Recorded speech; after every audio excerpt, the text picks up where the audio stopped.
Our other big story, David Headley, the American national accused of being involved in the Mumbai terror attacks, was in court today in Chicago, where he's pleaded not guilty on all counts. In fact, the hearing drew a packed courthouse. NDTV's Sarah Jacob describes the first proper look at the half-American, half-Pakistani terror accused.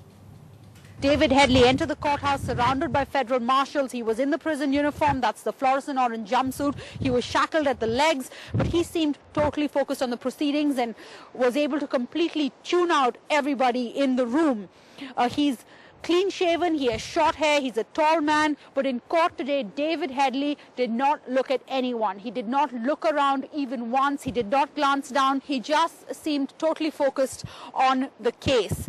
Tabaha Rana, on the other hand, his co-accused, every time he comes into court, he always looks around, he looks out for his family, he waves to them and indicates that he's doing well. David Headley, on the other hand, kept his glance squarely at the judge and answered his questions in a soft voice. There didn't seem to be any family members in court today. Headley is supposed to be married to a Pakistani woman and he has children. In fact, I spoke with the Danish journalist today who managed to interview his wife at the time of his arrest. Since then, the entire family is maintaining a silence. Can you describe what she looked like? Is she Pakistani? Is she American? Is she Pakistani-American? Very Pakistani. She was wearing, very traditional Pakistani clothes. But she's, as I said, she spoke fluently English. She had 3 kids that were playing around her.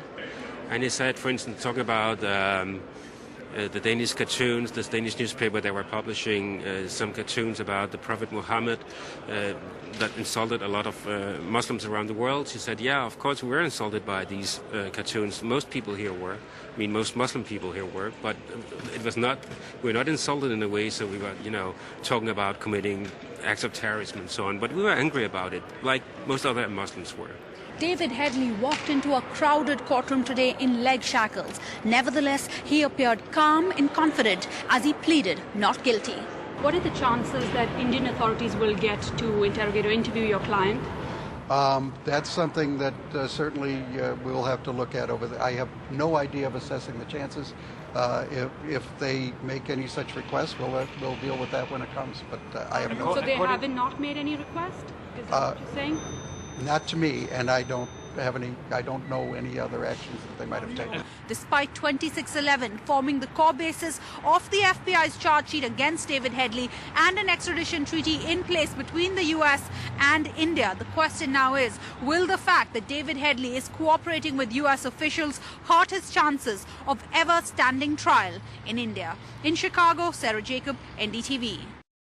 Tuba.com